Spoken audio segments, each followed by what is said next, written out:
Hi, this is Brian. I'm with Arnold Kauffman. Arnold is the owner of Arnold's Way Raw Vegan Cafe. It's been in business since 1992. We're in the Lansdale, Pennsylvania location. It's been here since 2002. So Arnold, I've been interviewing people for Blue Collar Video. Oh wow. And I wanted to interview you.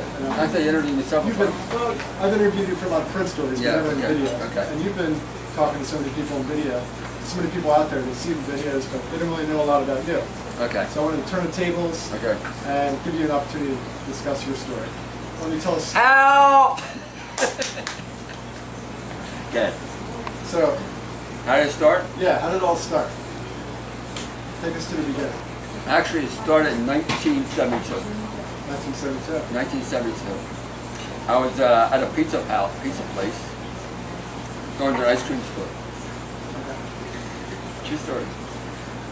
And after I left the pizza place, I was going to walk over, and right in the middle of the street, someone stopped me. Yeah. You know what they said to me? It's about an angel. And you have to be the light. You have to be the light. At that point, I thought it was like, I thought it was like, what's it called, voodoo, or I thought it was in my mind.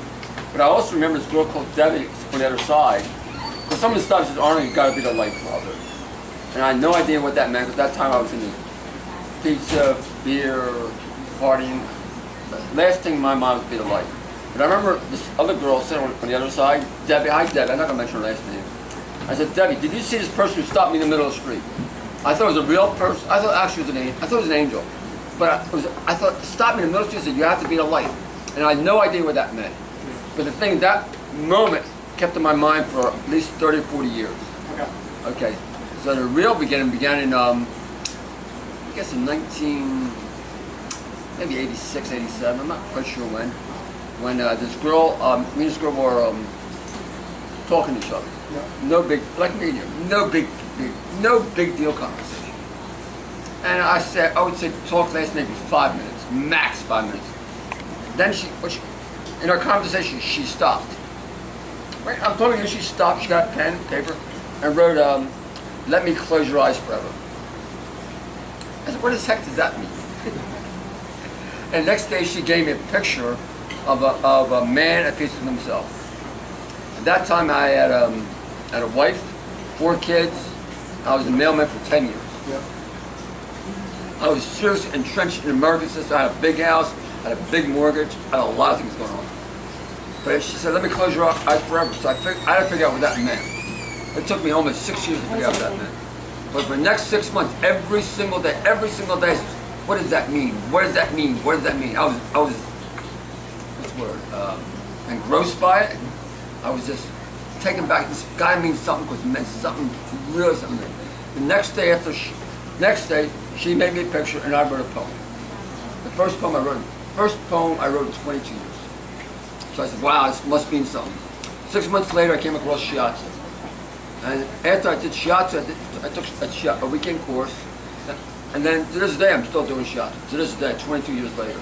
And then after that, about 6 months later, I quit my job. I quit my job at the post office, and I began, actually I started my own business. I started a vending business. Started that maybe like 3 or 4 years. I think, I'm not going to get quite sure. I did that like 3 or 4 years. But the thing is, let me close your eyes forever. Around 3 years after that, 4 years after that, I had a vending business, right? I had a vending business. I was on a standard American diet, and then one day I went to this gym in Quakertown. I think it's called Workout Plus. I gave him the snacks, and on the way back, I stopped at Burger King. I stopped at Burger King. I ordered my burger. I ordered my French fries. I sat down to eat, but there's one thing missing. You know what that was? A newspaper. I went up to get a newspaper. I reached in for the newspaper. As soon as I reached in the newspaper, my life changed forever. It was the David Duke headline. The David Duke headline. Why don't you tell what this is about? Well, the thing is, I reached in for a newspaper, and there's a picture of David Duke on the front page. At that time, I had a vending business. Nothing. I was just minding my own business. Wife, kids. I had enough to keep me busy. As soon as I saw the paper, I flipped me out because it said Jews are a problem in this country, and we need a solution. And I said to myself, not on my watch. I did that. I said, what could I do to change that energy? So in my mind, in my infinite wisdom says, well, if I open up 240 health food stores, and I knew nothing about health food, knew nothing about anything, I will change the country. 6 months later, I had a health food store.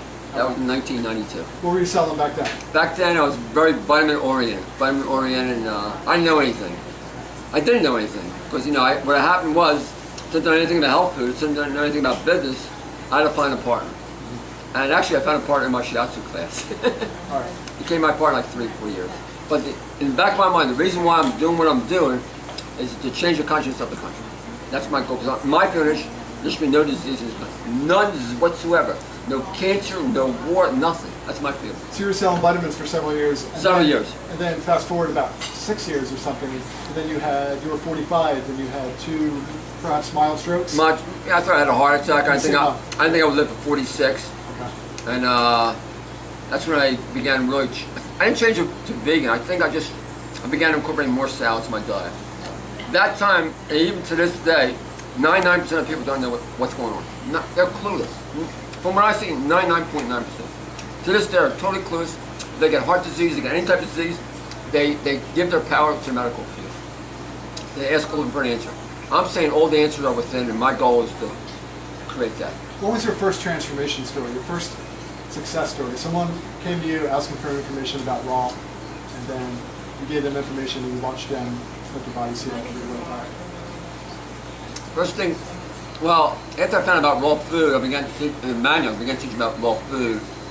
And I remember a lady came with the asthma, and I guess after following me for 3 weeks, her asthma went away. And then her husband, who comes to this store to this day, was diagnosed with IHTP or something like that. What is this? That's hemophilia. He had a platelet count of 10,000. And then his doctor told him he had to go on steroids. And he remembered his wife, and he remembered having a conversation with me. He told the doctor, what's my success rate?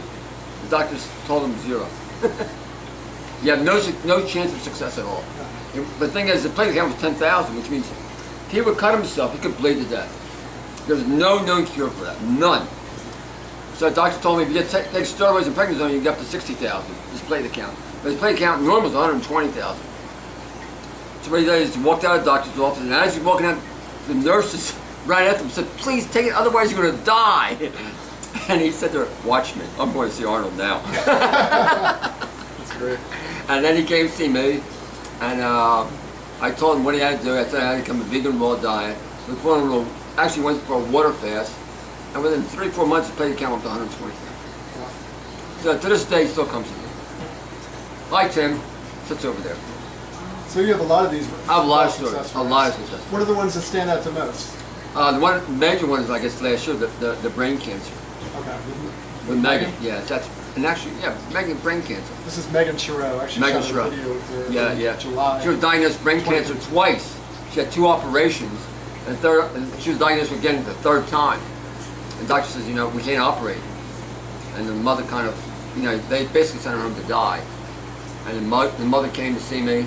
Spent like 3 or 4 hours with me. And then we convinced her to go raw vegan. But a year later, it got better, by the way, but a year later she wasn't quite where she wanted to be. A year later she went to no overt fat, and she got completely healed. Yeah. 4 years ago. 4 years ago. She's on fire. She's on fire, she's really good. And then like Megan's another success story. Megan's dad came to me. This is Megan Elizabeth. Megan Elizabeth. And she was diagnosed with adrenal fatigue. She had couldn't get out of bed for a year. In the hospital, back and forth. And what happened was her father came to me. Because she went to regular doctors, and then she went to alternative doctors. A little bit, but not much. And then she came to me. Her father came to me, and I told him, no big deal. I can do it. And so, next day she said, Arnold, I'm your new best friend. And she was with me for about 3.5 years. She was with me for a long time. And first she listened to me, then she was arguing back. She went to gourmet roll first, which is a high fat, high nuts. 6 months after that, she went to low fat. Arnold, lots of people think that when you get older, you're supposed to be slowing down. You're 66, but I think in the past year and a half, you've been doing your best work. I'm my best work, yeah. Your videos, you're pumping them out. You put out a documentary. You know why? You put out several books, and then you're on these 30-day programs. What is your reason for moving ahead so much? You know why? I'm afraid of war. The war in Iraq, war in Afghanistan, war in Syria, a lot of wars out there.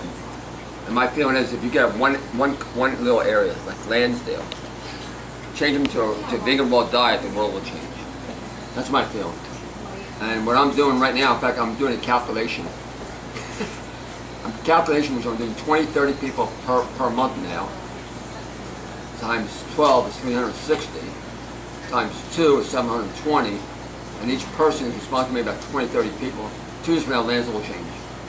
Once Lansdale changes, the world changes. That's my goal. Which means what I'm doing, I'm writing, I'm focused on my videos. Even the monkey in the South Pacific. What happened was, Emu was among millions of other monkeys. And not one monkey ate sweet potatoes. Not one. When Emu learned about digging for sweet potatoes, he learned how to watch them, dig from eat them. And Emu went back to his family and showed them a trick. And until that time, not one monkey in the whole island ate sweet potatoes. As soon as his family learned it, as soon as their friends learned it, once 101 monkeys began eating sweet potatoes, every monkey in South Pacific began eating sweet potatoes. Which means once one person in Lansdale, once you get 101 people in Lansdale drinking green smoothies, the whole world knows about it. You change your vegan society, almost impossible to commit crime. Almost impossible. Your consciousness changes. I've seen it over and over and over and over. We have people who are hostile, angry. One like Chuck, mellow. Anyway, that's my story. No more war, no more disease. That's what I'm shooting for. I love it. For Lansdale. Thank you, Arnold. Okay, yeah. Appreciate it. Okay, bye. Let's get 2 for mine.